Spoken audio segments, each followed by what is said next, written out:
4th of July weekend, bro. Let's go. Party mode. Let's go. Red, white, and blue. Yeah.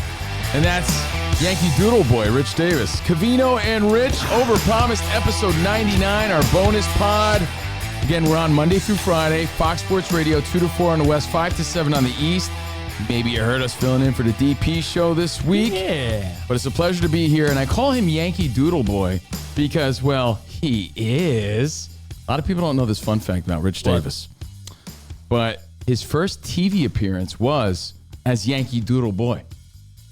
Really? Yeah. Look, here comes that Yankee Doodle Boy. Young Rich Davis. I'm a Yankee Doodle Dandy. You were great, man. Yankee Doodle time. Look at those kicks. A real life nephew of my Uncle Sam. Born on the 4th of July. I got a Yankee Doodle sweetheart. You still got those moves, bro? She's my I mean, Yankee how can I Doodle not? You don't lose those moves. Well, Yankee Doodle Boy also has a Yankee Doodle treat for you Yeah. for 4th of July weekend. Doodle boy. Wow. You still got it. Give a round of applause. Rich Davis, everybody. Hey. Have mercy. Dicky Doodle Happy Davis. 4th summer fun. But stick around because he does have a 4th of July treat that he wants to share with you, which makes him the Yankee Doodle Boy. Plus, we're going to talk Jake Paul and really Julio Cesar Chavez Jr. He's in the news. There's some boxing news. We're going to talk Aaron Judge. Ooh. He's in the news. Well, Aaron Judge is in the news because I think this guy, I mean, listen, you know me, number one coach on Fox Sports Radio. I'm telling you, these little kids all think they're pros. Nothing like when we were kids. They all have their own helmets. They all have their own $400 bats. They have sliding gloves and mitts and elbow guards with their number on it. They're absurd. And I feel like there's something new they're all going to have in their little backpack. But it's not new. Their little baseball bag. Yeah, don't call it a comeback. It's been here for years, but it made every kid growing up feel like a big leaguer. And we do think that every kid will have it in their little baseball bag. Yep. We're talking about Big League Chew. It's back in a big way because Aaron Judge is the guy. Yeah. Chew this to experience the best 10 seconds of flavor in life. Big League Chew collaborating with your dude, Aaron Judge. And I think this is huge because Aaron Judge, other than Shohei Ohtani, is like the face of baseball. I mean, the guy is a generational dude, and Big League Chew was such a great treat when we were kids. I'm glad that younger kids are going to be like, wait a minute. That's Aaron Judge? 7 more seconds than you guys offer. But you know what? It's a great point because as a parent, you want to pass down your traditions and your excitement to your kids, and they get to experience it because every kid loves Aaron Judge. But history boy here, history fun fact, Jim Bouton, former Yankee pitcher, actually invented Big League Chew. Now, Yankee superstar Aaron Judge popularizing it once again. But first question. Yeah. Do you think Aaron Judge could bring it back and put it in every kid's little baseball bag? I do. Is the guy. If not him, Shohei, but it's not the first time a Yankee has taken a product and brought it back or brought it to the mainstream. You think you're history boy? Listen to this fun fact. It was Joe DiMaggio who was the spokesperson for Mr. Coffee. Oh, the Yankee Clipper, huh? I watched a documentary about coffee in America, and it was actually really good. Mm-hmm. And they talk about how no one believed in this Mr. Coffee at-home machine until Joe DiMaggio was the spokesperson. I'm going to show you how to make the best cup of coffee you ever tasted in just seconds with Mr. Coffee Automatic Drip Coffee Maker. Coffee in here, cold water here. Boom! It's the fastest coffee maker you can buy with a patented system that gives you perfectly brewed coffee in seconds. Coffee that tastes better than percolated. Once you taste this, Percolated. you'll know why Mr. Coffee is the number one selling I'm drip getting coffee Mr. maker. Coffee right now, thanks to Joltin' Joe DiMaggio. you know why? Because he was the every guy. He's like you on our side, Joe DiMaggio. So, yeah, if he made that cool, you better believe Aaron Judge is the guy that's making every kid want to feel like a big leaguer. The power of... How many little leaguers wear number 99? I was telling you that the other day. I said, one of the dumb dads at the field said, man, they all like Wild Thing Rick Vaughn. I'm like, or Aaron Judge, because every team in Little League or Pony Ball has a kid that's like, can I be number 99? It's so funny because growing up in the East Coast, New York area, when we were kids, everyone wanted number 2 for Derek Jeter. Guess what the one jersey I had left over was? No one wants to be number 2 now. They want to be number 99. So I think it's the right guy. And just look at what the right spokesman could do for a brand. I'm not saying he's going to Jordan this. He's not going to make every kid need Big League Chew at all times. But, I mean, honestly, it's such a big part of the game growing up when we were kids. It was David's sunflower seeds, right? You got to have the sunflower seeds, big wad of them, or some Big League Chew for sure. So that's kind of cool to see that partnership in the works right now. But it also got us thinking of other gums growing up that we kind of wish made a comeback. Bro, am I wrong by saying that? Because, I mean, I'm still a fat America. It's not like people eat great, but there's still candy. Kids still eat plenty of candy, but I feel like gum has taken a backseat. When we were kids, I felt like gum was such a big part of your life. All the Hubba Bubba and Bubblicious and all the different things you had. Don't you feel like gum, now it's like you get a little jug of minty gum you keep in your car and that's it? Like, it's a little more boring than it used to be for sure. I don't know. My kids aren't like going after bubble gum the way we did, right? They have all these sugary treats and jars of sugar and options and all these different things, right? For us, it was fruit stripe gum. It's like, yo, I want the fruit stripe. I need my 15 seconds of greatness. That fruit stripe gum was so shitty. I don't know why. Like, they went out of business recently. It was my favorite. You liked fruit stripe? Yeah, fruit stripe. Yeah, it was so good. I think that's made by Wrigley, if I'm not mistaken. Weak-ass zebra playing soccer? The thing is, it was the greatest 15 seconds, but after that, it was all over. Let me hit you up with a gum that I could never understand anyone eating this other than your grandpappy, because who wanted licorice gum? Do you remember old people having blackjack gum? I do.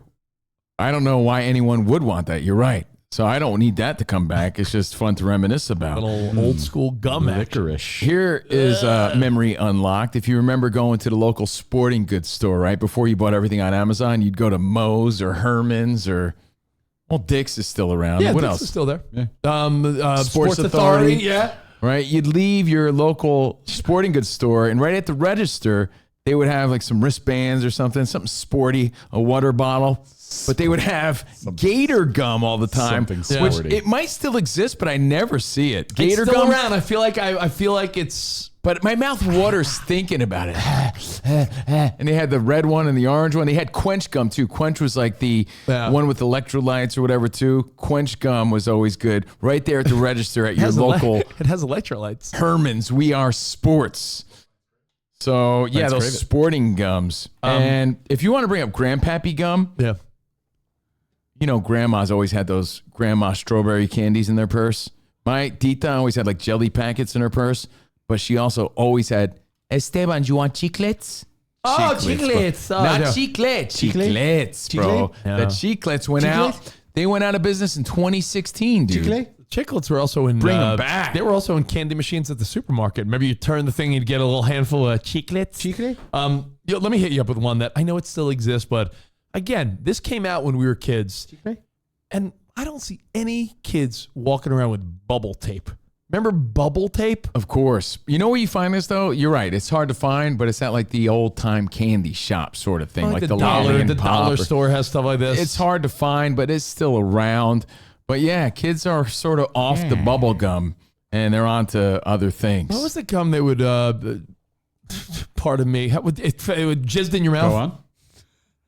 Freshen up. It just in your mouth, not in your hand. Is that what you're talking about? That was the slogan, right? Yeah. I used to think this is the greatest gum because when you were a kid, squirt. Yeah, see? It didn't say jizz in your mouth. No, squirts in your mouth. The gum that goes squirt. So basically, you're saying you missed that one the most. Is what you're saying? The peppermint one, cinnamon, I get it, but I thought the best one by far was that bubble gum, the pink, Freshen Up. But again, no one gives a shit about gum anymore. Freshen Up. However, that might all change because nothing makes you feel more like a big leaguer than Big League Chew. And congrats to Aaron Judge for making it cool again. I want to unlock a memory for you real quick because we're talking about all these baseball, childhood, little league stories. Yeah. I said kids are all going to have their Aaron Judge Big League Chew. They all have their sliding glove, their elbow sleeve. They're bat flipping. Every kid has their own expensive bat. They're doing this on second base. One thing, One thing I'm shocked at is every kid is required to have their own helmet. Was there a big outbreak of lice at some point? Because when I was a kid, I feel like each team had a few helmets and you shared it. Like if you wore the kids large and someone was on base with that, you might have to go up to bat sometimes with a floppy helmet. Yeah, I don't know when that became a thing, but yeah. Every kid has their own helmet. Well, and some big league shoe. No diggity, no doubt. Now, last weekend is a holiday weekend, right? Yeah. Fireworks. Last weekend you had UFC 317, but you also had the spectacle of Jake Paul and Julio Cesar Chavez. Do you mean the ranked Junior? Do you mean the WBA ranked Jake Paul? You know what? I'm glad you said that because that's the first story here. Jake Paul is now officially ranked number 14. Wow. The number 14 cruiserweight, according to the WBA. That's awesome for him, man. You got to give him props. I mean, It's no one's worked harder than him to put himself out there. And you know what? Anyone that wants to battle him, which I'm sure is everyone there. However, not everyone's as pumped as Rich about that because the now number 15 rank, Craig Parker, who's 20-0, by the way, in the 200-pound weight division, cruiserweight, he's like, yo, this is disgusting. This dude hasn't paid his dues. This is a slap in the face to me, to boxing. Jealous. Yeah, but he does make a point because who has he really beaten of significance in that weight division? He beat Chavez Jr., I get it, who's a former world champion, but he was a former middleweight champion 100 years ago. So, hey, if he's really a ranked cruiserweight, fight a guy who's ranked 15 now, like a Craig Parker. So that's news story number one. News story number two is Julio Cesar Chavez Jr., after getting embarrassed in that fight, then got arrested. Having a bad week. Arrested by ICE and is being processed for expedited deportation from the USA just days after his defeat to Jake Paul. The DHS statement, Chavez is a Mexican citizen who has an active arrest warrant in Mexico for his involvement in organized crime and trafficking firearms, ammunition, and explosives. Oh, geez. He's doing some cartel shit. Chavez is also believed to be an affiliate of some cartel group and a designated foreign terrorist organization. Get him out. That's the story here. He's got a mugshot and everything. Not making this up, just to add insult to injury. Criminals. So I'm a fan of the Paul brothers. It got us thinking, right? With all this Jake Paul, Chavez Jr. news of other famous mugshots in sports and in life. Yeah, I mean, celebrities get arrested all the time. You know what I find interesting? Now the new thing is like, who's got the hot headshot? Every so often there's like a handsome dude or some hot woman that gets arrested, like partying or something. It's like, how would you pose? Would you give like a Trump headshot, or would you go for like? Oh yeah, let's see what you got. I go. Let's see what you got. Would you be like Sierra from Love Island? Like, I'd go Blue Steel, like some kissy face, like some Zoolander shit. I'd do like a Travolta, like. Dun, dun, dun, dun, dun, dun. You want to go kissy Snap. face? Well, when you think of these old school headshots, some of them look like headshots. Mugshots. We talked about them last week when we talked about biting. I had never seen that Marv Albert one, and that's a pretty good one. Yeah, you got arrested for biting ass, right? Yes. When you bite ass, that's a good way to get biting arrested. somebody. So he was biting a former lover. Mugshot. Marv Albert. Is that a piece? We recently talked about. Of course, that's a piece. So we bring it up again. But when you think about mugshots in sports history, here's a guy with several of them. Mike Tyson. Yeah. Not a very proud moment, but of course I had a few mugshots. He looks so friendly there. I didn't do it. It was a very bad time in my life. Iron Mike. But I learned a lot. Look at him sticking his tongue out. Yeah, buddy. I think one that I think was really upsetting to a lot of fans because this guy is a legend. And until he ran into some issues, he was so clean cut. No one ever thought Tiger Woods would look like that. Yeah, that's Dan Byer was really upset. the worst one. I mean, He's the hair, the disheveled. eyes, everything about it's like, man. Yeah, that's defeated right You don't want to there. see your hero looking like that. Yeah, but he redeemed himself. Props to Tiger Was Woods, this you know. before or after the 20 women came out? This is after, man. This is when, this is no good. This is when he was drinking a I Coke. think it was 18 hole spot. Oh, okay. I And- think that No? the More? last one is just because of the significance of the potential crime. O.J. Simpson. It has to be the most famous in the world of sports. We've seen that a million times. I mean, I almost feel like that's the picture people use all the time. but yeah, add Chavez Jr. to good. the See, let's- humiliating list. Sanson. But there's other famous ones just for the hell of it, just Yeah. for the smell of it here on Overpromised. When it comes to celebrity ones, which stand out to you? Oh, Well, Blue Eyes? Like, who? Yeah, I think the Sinatra one was so cool and handsome that people have made posters out of I that. know, it's famous. I feel like in college, one Oh, of your yeah, in buddies had a college. poster. It's almost a bragging right, like in And- Goodfellas. Hey, he popped his cherry. Oh, I've been to Italian restaurants that actually have it on the wall, like framed on the that's wall. what I'm Like, saying. It's like a bragging right. it's almost like a cool shot. Old Blue Eyes with the pompadour. That's like handsome young Frank. I think when it comes to famous ones that are just humiliating, have you seen James Brown, the singer? I'm going to show you the good one first. I mean, For on the contrast. good foot. I mean, I'm going to show you the good one first for contrast. Yeah. So this is one of the original ones. Yeah, Look that- Good one. at that handsome. yeah, I mean, handsome guy. How tall? His hair makes him what? 5'8", 5'9"? Yeah. Look at this. Ready? This is rough. Oh yeah, that's a famous one. That's man. terrible. What a transition. Yeah, I don't feel good. yeah, I feel good. Feel bad. I don't feel good. yeah. I feel good. And I'll bring it back to sports, I don't Rich, feel because good. another famous one Yeah. is actor Nick Nolte, who was opposite of Shaquille O'Neal in Blue Chips. Yeah. Nick Nolte So- might have the best one ever. This is the best one ever. Yeah, that's just terrible, man. Is it the hair or the shirt or It's both? everything. It's everything. Yeah, everything about that is horrible. Nick Nolte. What So a combo. Chavez Jr., you got to redeem yourself somehow, bro. That story just gets worse and worse. Hey, and before we move on, Yep. Doodle Boy, in other boxing news, here it is. In other boxing news, here's the fight that we're getting that nobody really asked for. It seems to be official. You never know, right? Yeah. But it seems as of today, Tyson Fury out of retirement again for the trilogy. Fury Usyk 3. They're saying April 18th next year. Well, the crazy part is a trilogy usually happens when they split the first two, and Usyk won the first two. Exactly. The only way this is worth our time and worthwhile is if Fury gets in incredible shape But if Fury, and wins. if he talks a big game leading up to it, like I'm training, I'm ready, I'm fucking not losing. Like Tyson Fury has to come into this so cocksure and cocky and like he needs to let it be known like I'm back. They've been entertaining fights, but Yeah. Usyk has gotten the best of them. It's Yeah. like, dude, you had a great career. I'm a big Fury fan, but if you're coming out of retirement again for this trilogy in April, you gotta win, bro. Plain and simple. Can I tell you my takeaway? My takeaway from your announcement? Yeah. Show me the poster one more time, Spot. Exhibit A.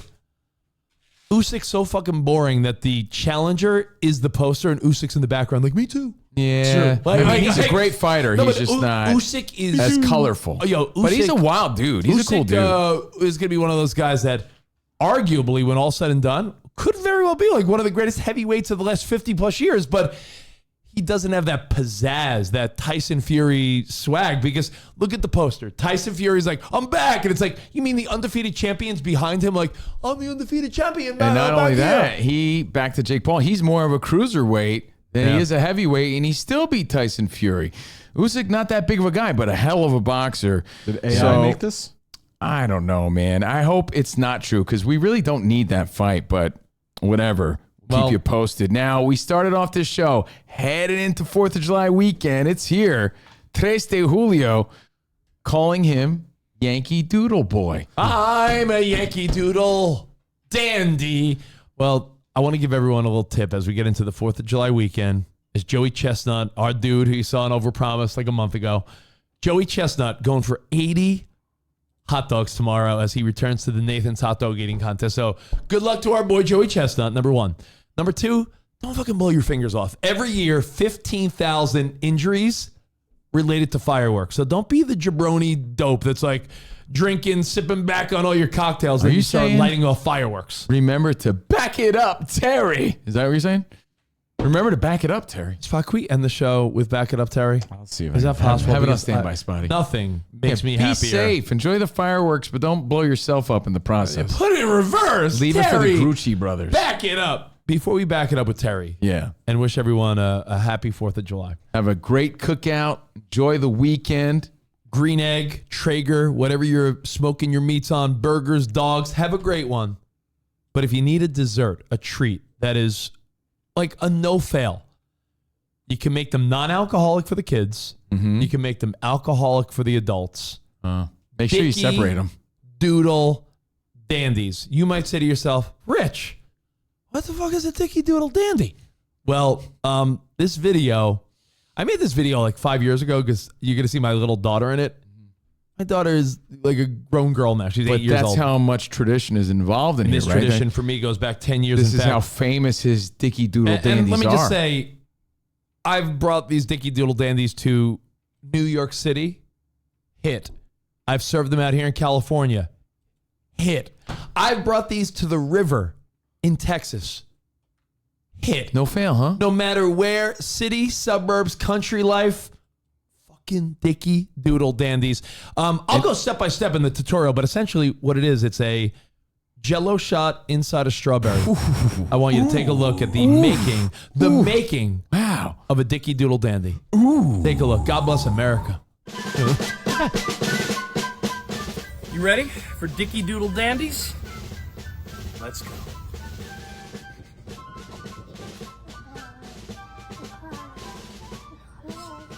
Now it's time to put the Jell-O and booze in. Are you ready?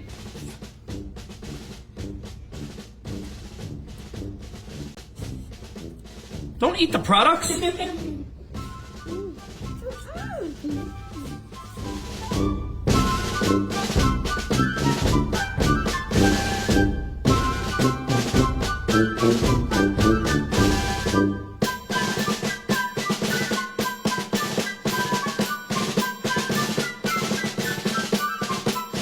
So, as you've seen, you hull out the strawberries, you add the blue Jell-O. Then you top it off with some Cool Whip or whipped cream. You went with the whip here, huh? Yeah, I've gone with the Cool Whip and sometimes a little sprinkle on top. Ooh, snazzy. Oh, look at that. Look at you Look at getting those all- colors. Wow. Man. Jeez. These are called Dicky Doodle Dandies, huh? You invented these? Invented. Wow. You're telling me those don't look good to you? A fresh, hollowed out strawberry. I mean, she likes them. Your daughter loves them. Yeah, you cut it in half. Look, you can see like the side view. Look at that. Oh, wow. Man. You must need at least 100 of those to catch a buzz, I think. But you know what? A hit. You sure about that? I mean, they look good. I'm not questioning you. You're the Yankee Doodle boy. Look at them. Look how American he looks. I'm sorry, look how American he looks. America. Wow, Rich, man. I just have one question. I'm not gonna. What is the question? One How could I be so genius to make these? I don't know. No, how do you make these and stay so humble? Is what I. Oh, it's tough. I know. You Yeah. mean to tell me like a rootin' tootin' Texan comes in there with his giant belt buckle. He's like, yeah, I think you know what I'm in the mood for? Some Dicky Doodle Dandies. Woo! You can tell me some rootin' tootin' Texas guy really likes on the those. river. I was on the river. I don't believe I was on it. the river in New Braunfels, Texas, and I'd brought these to Texas a few times. Mm-hmm. Some rootin' tootin' Southern guy came up to you. Know what he said? He goes, "You don't usually make those Doodle Dandy things. Where you got them?" Get out of here. No joke. Big hostas Hey. not want these. Happy 4th. I thought he said, Wow. aren't you the dandy that makes those doodle things? That's probably what he said. He might have dude. said that. Hey, but maybe it's good for the wives and the kiddies at the hey. party. Enjoy them. Enjoy your weekend. And remember this, Overpromised Nation. We're in for Dan Patrick after the holiday weekend, Monday and Tuesday. And then again from Atlanta for the MLB All-Star break. So Hell yeah. look at that. Monday, Tuesday, then Monday, Tuesday, Wednesday. We'll see you next time. Arrivederci, baby. See you in the Overpromised land. Happy 4th. Goodbye.